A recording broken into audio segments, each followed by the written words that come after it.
वक्रतुंड महाकाय सूर्यकोटि समप्रभ निर्विघ्नं कुरु मे देवो सर्वकार्येषु सर्वदा।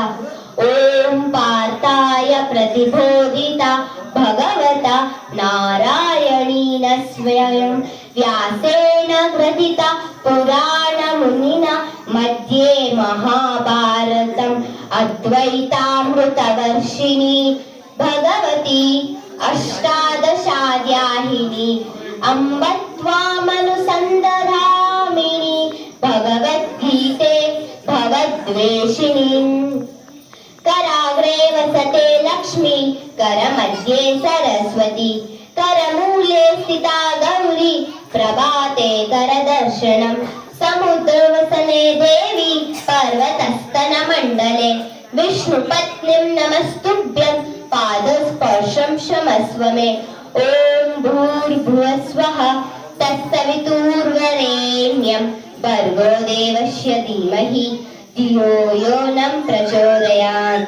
या कुन्देयन्तु तुषारहारधवला या शुभ्रवस्त्रामृता या वीणावरदण्डमण्डितकरा या श्वेतपद्मासना या ब्रह्माच्युतशङ्करप्रभृतिभिः देवैः सदा वन्दिता सा मां पातु सरस्वती भगवती निःशेषजाड्यापहा। नमस्तेऽस्तु महामाये श्रीपीते सुरपूजिते शङ्खचक्र गदाहस्ते महालक्ष्मी नमोस्तुते। सर्वमङ्गलमाङ्गल्ये शिवे सर्वार्थसाधिके शरण्ये त्र्यम्बके गौरी नारायणी नमोस्तुते।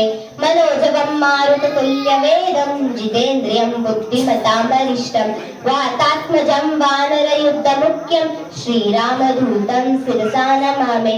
त्वमेव माता च पिता त्वमेव बन्धुः सदा त्वमेव विद्या द्रविणं त्वमेव सर्वं मम देवदेव। सहनाववतु सहनौ भुनक्तु सह वीर्यं करवावरे तेजस्विनामनि नमस्तु महाविद्विषावरे। ॐ शान्ति शान्ति शान्ति। सर्वे वै सुखिनो सन्तु सर्वे सन्तु निरामया सर्वे भद्राणि पश्यन्तु मा कश्चित् दुःखमाप्नुयात्। ॐ शान्ति शान्ति शान्तिः।